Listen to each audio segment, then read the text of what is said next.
Hello guys, कैसे हो? शायद आप अच्छे होंगे। दोस्तों, आज मैं आप लोग के सामने क्लास 10th फिर से मैं शुरू करने वाला हूं मैथमेटिक्स। तो दोस्तों, इस वीडियो को लाइक जरूर करिएगा और जैसे पहले प्यार करते थे वैसे ही अब भी प्यार करिएगा। तो मैं आज से आप लोगों को video per day mathematics class शुरू करने वाला हूं।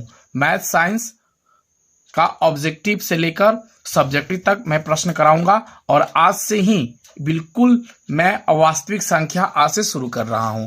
तो दोस्तों, सबसे पहले हम जान लेते हैं कि वास्तविक संख्या। दोस्तों, वास्तविक संख्या होता क्या है, पहले हम इसके बारे में जानेंगे, क्योंकि आज मैं आप लोगों का वास्तविक संख्या का परिचय मैं आप लोगों को करा देता हूं। वास्तविक संख्या का परिचय कराने के बाद मैं यह शुरू करूंगा। तो दोस्तों, आप जानते हैं कि वास्तविक संख्या होता क्या है। तो दोस्तों, वास्तविक संख्या उसे कहते हैं जिसे परिमेय तथा अपरिमेय, परिमेय तथा अपरिमेय। तो दोस्तों, आपने पहले जान लीजिए कि परिमेय और अपरिमेय क्या होता है। तो दोस्तों, आप जानते हैं कि परिमेय संख्या किसे कहते हैं, जिन्हें हम P बाई Q के रूप में क्या करते हैं, व्यक्त करते हैं, उसे हम परिमेय संख्या कहते हैं। अपरिमेय संख्या किसे कहते हैं, जिसे हम P बाई Q के रूप में नहीं व्यक्त कर पाते हैं, उसे हम अपरिमेय संख्या कहते हैं। आपने 9th में पढ़ा होगा। और वो दोनों के समूह, ये दोनों के समूह को ही क्या कहते हैं, वास्तविक संख्या कहते हैं। आपने समझा कि नहीं समझा? बिल्कुल समझ लिए होंगे कि वास्तविक संख्या किसे कहते हैं। तो वास्तविक संख्या उसे कहते हैं जो परिमेय तथा अपरिमेय के समूह को क्या कहते हैं, हम वास्तविक संख्या कहते हैं। ठीक है, यह बात हमने जाना। परिमेय संख्या जान लिया, अपरिमेय संख्या जान लिया और वास्तविक संख्या जान लिया। ठीक है, क्योंकि आज मैं आप लोगों को सिर्फ परिचय ही कराऊंगा और परिचय कराने के बाद मैं प्रश्न और उत्तर आप लोगों को कराते जाऊंगा। ठीक है, तो सबसे पहले इसमें वास्तविक संख्या में हमें जानना क्या है, तो जानना है हमें यूक्लिड विभाजन एल्गोरिथम। ठीक है, विभाजन एल्गोरिथम। ठीक है, हमें पढ़ना है क्या, यूक्लिड विभाजन एल्गोरिथम पढ़ना है, जो कि बहुत ही ज्यादा महत्वपूर्ण है और यह बोर्ड एग्जाम में 3 नंबर का प्रत्येक साल पूछा करता है। ठीक है, तो दोस्तों, कुछ इसके उदाहरण जो मैं आप लोगों को इसी माध्यम से दे देता हूं। तो दोस्तों, इसका एक सूत्र होता है कि ए बराबर, ठीक है, बी बटा क्यू प्लस में आर। ठीक है, 0 less than or greater than less than b. यह मेरा फॉर्मूला है कि ए बराबर बी क्यू प्लस आर। अब हम जान लेते हैं कि यह होता क्या है। तो हम जानते हैं कि ए को हम क्या मान सकते हैं, तो भाज्य मान सकते हैं। क्या मानेंगे, भाज्य मानेंगे। बराबर क्या लिखेंगे, भाजक। ठीक है, क्या होगा, भाजक। गुणे में क्या होगा, भागफल। और जोड़ में क्या है, आर इक्वल टू शेषफल। ठीक है, यह हमने जाना कि भाजक किसे कहते हैं, भागफल क्या है और शेषफल क्या है, ये 3 चीज जानना है। और फॉर्मूला मेरा यहीं से बन के निकलता है, ए बराबर बी क्यू प्लस आर। ये फॉर्मूला हमें याद करना है, इसी फॉर्मूला के माध्यम से हम प्रश्न और उत्तर कर पाएंगे। ठीक है, तो हम जानते हैं कि भाज्य, ठीक है, इसे बोलेंगे, ऐसे भाग के दे देते हैं।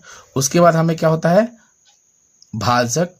ठीक है, और यहाँ जो भी बचता है उसे हम बोलते हैं भागफल, और जो मेरा नीचे में बचा उसे हम बोल देंगे शेषफल। ठीक है, ऐसे आपने समझ लिया होगा, शेषफल। ठीक है, ऐसे समझा कि इसको हम बोलते हैं भाज्य, इसको बोलते हैं भाजक, इसको बोलते हैं भागफल और इसको बोलते हैं शेषफल। जैसे उदाहरण के लिए मैं एक प्रश्न कर रहा हूं, तो 15 में हमें कितने से भाग देना है, 2 से।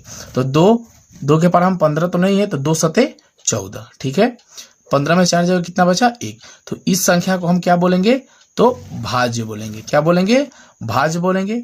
और इस संख्या को हम क्या बोलेंगे, भाजक बोलेंगे। और इस संख्या को भागफल बोलेंगे। और इस वाले संख्या को क्या बोल सकते हैं, हम शेषफल बोलेंगे। ये आपने उदाहरण के माध्यम से समझ लिया होगा। ठीक है, उसके बाद हमें कुछ नहीं करना है। इसके यूक्लिड विभाजन एल्गोरिथम के कुछ चरण होते हैं, इसके बारे में जान लेते हैं। यानी चरण यानी कि स्टेप, इंग्लिश में से बोलते हैं स्टेप। ठीक है, इसके चरण होते हैं। कितने चरण में इसे विभक्त किया जा सकता है, तो आप जान लीजिए कि इसका 1 चरण हो सकता है, 2 चरण हो सकता है, 3 चरण, 4 चरण, 5 चरण।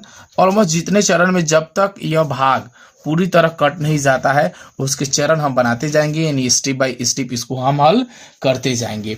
ठीक है, तो आपने समझ लिया हमें निकालना क्या था।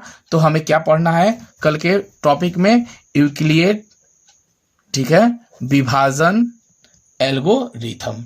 ठीक है, एल्गोरिथम। यही हमें पढ़ना है कल। मैं आप लोगों को यह कल चैप्टर पूरा क्लियर करके बताऊंगा और समझाऊंगा कि यह कैसे हुआ। उसके बाद मैं चलता हूं, फिर आगे जान लेते हैं। आगे हम थोड़ा सा कि और कुछ प्रश्न जो है वो जानना हमारे लिए बहुत ही ज़्यादा जरूरी है। जैसे कि हम जानते हैं कि प्राकृतिक संख्या, आपने पढ़ा होगा बचपन में ही कि प्राकृतिक संख्या किसे कहते हैं। तो गिनती के समय प्रयुक्त होने वाली संख्या को क्या कह सकते हैं हम, प्राकृतिक संख्या कहते हैं। जैसे 1, 2, 3, 4 से लेके इन्फिनिटी तक, ठीक है, इसे हम क्या सकते हैं प्राकृतिक संख्या।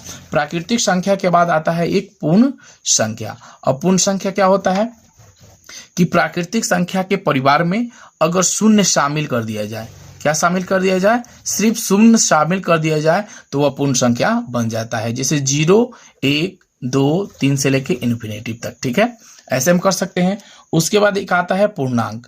और पूर्णांक क्या होता है, ठीक है, तो पूर्ण संख्याओं के समूह यदि प्राकृतिक संख्या के ऋणात्मक ही क्या होता है, मतलब माइनस ऋणात्मक अंक मिला दिया जाए तो ये क्या बन सकता है, मेरा पूर्णांक संख्या बन सकता है। जैसे -3, -2, -1, उसके बाद 0, फिर इधर जाएगा +1, +2, +3, तो यह क्या हुआ, मेरा पूर्णांक संख्या हुआ, ठीक है। उसी प्रकार फिर आपको बताया मैंने कि परमेय संख्या आता है, कि परमेय संख्या किसे कहते हैं, तो जिन्हें हम p/q के रूप में व्यक्त कर सकते हैं उसे हम क्या कर सकते हैं, परमेय संख्या कहते हैं, ठीक है। उसके बाद फिर अपरमेय संख्या किसे कहेंगे, जिन्हें हम p/q के रूप में व्यक्त नहीं कर पाते हैं उसे हम क्या कह सकते हैं, अपरमेय संख्या कहते हैं, ठीक है। तो आपने यह चीज समझा, मैंने आप लोगों को बताया। अब नेक्स्ट वीडियो मेरा जाएगा प्रश्नावली कितने में, तो प्रश्नावली संख्या 1.1 का प्रश्न संख्या 1, 2 जो भी जितना हो सकता है मैं उतना आप लोगों के सामने क्लियर करूंगा और बिल्कुल धीरे धीरे मैं आप लोगों को पढ़ाऊंगा। तो इस चैनल के साथ जरूर जुड़ जाइए। अब मैं स्टार्ट करने वाला हूं मैथमेटिक्स क्लास 10th। धन्यवाद। अच्छे लगी हो लाइक करिएगा, ज़्यादा दोस्तों में शेयर करिएगा। धन्यवाद।